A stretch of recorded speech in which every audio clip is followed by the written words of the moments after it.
अम्मी मीरान को अपनी जरा सी भी परवाह नहीं है। रियान को देखने के लिए वो अपने दुश्मन के घर चला गया, ये सोचे बगैर वहां पर उसके साथ कुछ भी हो सकता था। खिजर ने जो इल्जाम मीरान पर लगाया है, जब तक मीरान उस इल्जाम को मिटा नहीं देगा, सुकून से नहीं बैठेगा। तुम जाकर बता दोगी तो पता है क्या होगा? कुछ भी नहीं होगा, कुछ नहीं बदलेगा। जिसने भी ऐसा किया उसके दिल में मेरे लिए नफरत थी, और सालों से उसने नफरत दिल में छुपा कर रखी हुई थी। मैं चाहता तो अपनी बीवी को यहां से लेकर जा सकता था, लेकिन मैंने उसे यहीं रखा। किस लिए? क्यों रखा मैंने उसको यहां? इस फैमिली के लिए। इंसान को किसी का तो ख्याल करना चाहिए। इस तरह अकेले दुश्मन के घर कोई जाता है क्या? मुझे तो लगता है अब तक उन्होंने मीरान को मार दिया होगा।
रियान, मैंने इस दुनिया की खूबसूरती हमेशा दूर से देखी है।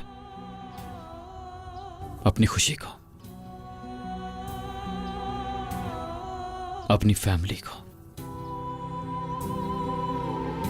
और अपने प्यार को।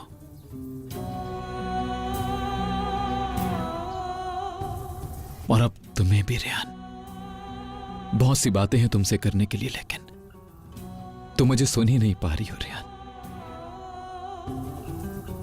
सच कहूं तो मुझे डर लगता है तुम मेरे साथ वही कर रही हो। तुम मुझे अकेला छोड़कर कूद गई। ऐसा मत करो, मत करो प्लीज ऐसा। मुझे छोड़कर मत जाओ। सब कुछ ठीक हो जाएगा, यकीन करो मेरा, जिससे मैं तुम पर यकीन करता हूं,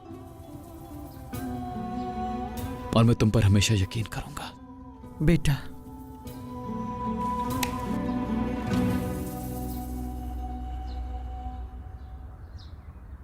सब कुछ एक रोज ठीक हो जाएगा मेरे बच्चे।